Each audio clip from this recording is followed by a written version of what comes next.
BNP থেকে 5 বার বহিষ্কৃত আখতারুজ্জামান যোগ দিলেন জামায়াতে। বাংলাদেশ জামায়াতে ইসলামীতে যোগ দিয়েছেন বিএনপি থেকে 5 বার বহিষ্কৃত কিশোরগঞ্জ 2 আসনের সাবেক সংসদ সদস্য মেজর অবসরপ্রাপ্ত আখতারুজ্জামান। শনিবার 13 নভেম্বর জামায়াতের আমির শফিকুর রহমানের সঙ্গে দেখা করে প্রাথমিক সহযোগী সদস্য ফরম পূরণ করে আনুষ্ঠানিকভাবে দলটিতে যোগ দিয়েছেন আখতারুজ্জামান। শনিবার সকাল 9টার দিকে ঢাকার মগবাজারে জামায়াতের কেন্দ্রীয় কার্যালয়ে এই যোগদান অনুষ্ঠান হয় বলে দলটির ভেরিফাইড ফেসবুক পেজে এক পোস্টে জানানো হয়েছে।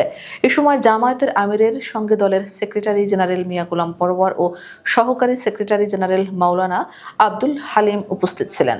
যোগদান অনুষ্ঠানের ছবিও পোস্টে যুক্ত করা হয়েছে। জামায়াতের ফেসবুক পেজের পোস্টে বলা হয়েছে, মেজর অবসরপ্রাপ্ত আখতারুজ্জামান জামায়াত ইসলামীর নীতি ও আদর্শ, দেশপ্রেম এবং দেশের স্বাধীনতা ও সার্বভৌমত্ব রক্ষায় দলের অবিচল অবস্থানের প্রতি গভীর আস্থা ও সন্তোষ প্রকাশ করেন। এ সময় তিনি সংগঠনের প্রাথমিক সহযোগী সদস্য ফরম পূরণ করে আনুষ্ঠানিকভাবে জামায়াতে যোগদান করেন। ইসলাম ও ইসলামী মূল্যবোধ, দেশের স্বার্থ এবং স্বাধীনতা সার্বভৌমত্ব রক্ষায় অবশিষ্ট জীবন অতিবাহিত করার দৃঢ় প্রত্যয় ব্যক্ত করেন। পাশাপাশি জামায়াতের নিয়ম নীতি, আদর্শ, দলীয় শৃঙ্খলা ও আনুগত্যের প্রতি সর্বদা অনুগত থাকার অঙ্গীকার করেন। আখতারুজ্জামানকে আন্তরিকভাবে আলিঙ্গন করেন জামায়াতের আমির শফিকুর রহমান। পোস্টে জানানো হয়, তিনি তার দীর্ঘ নেক হায়াত কামনা করেন বলে পোস্টে উল্লেখ করা হয়। বীর মুক্তিযোদ্ধা আখতারুজ্জামানের বাড়ি কিশোরগঞ্জের কটিয়াদীতে।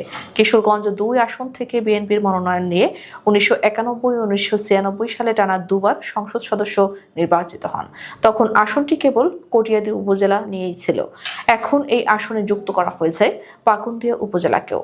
একাদশ জাতীয় সংসদের প্রশ্নবিদ্ধ নির্বাচনে এই আসনে ধানের শীষ প্রতীক নিয়ে প্রতিদ্বন্দ্বিতা করে পুলিশের সাবেক আইজি নৌকার নূর মোহাম্মদের কাছে হেরে যান আখতারুজ্জামান।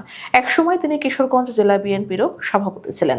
দলীয় শৃঙ্খলা পরিপন্থী কর্মকাণ্ডে জড়িত থাকার অভিযোগে আখতারুজ্জামান পঞ্চমবারের মতো বিএনপি থেকে বহিষ্কৃত হন 2022 সালের 20 ফেব্রুয়ারি। তবে নানা সময় সমসাময়িক ইস্যু নিয়ে টকশো কিংবা সামাজিক যোগাযোগ মাধ্যমে কথা বলে তিনি আলোচনায় ছিলেন।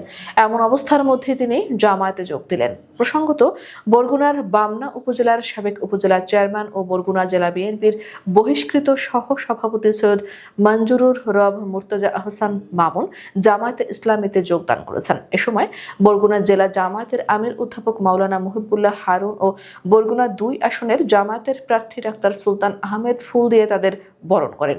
জামায়াতে যোগদান বিষয়ে সৈয়দ মঞ্জুরুর রব মুর্তজা আহসান মামুন বলেন, 1987 সালে ইসলামিক ফাউন্ডেশনের উপপরিচালকের পদ থেকে ইস্তফা দিয়ে বামনায় ফিরে এসে জাতীয় পার্টির রাজনীতির সঙ্গে যুক্ত হই। পরে 2002 সালে তৎকালীন সংসদ সদস্য আলহাজ নুরুল ইসলাম মনির আহ্বানে বিএনপিতে যোগ দিয়ে বরগুনা জেলা বিএনপির সহসভাপতির দায়িত্ব পালন করি।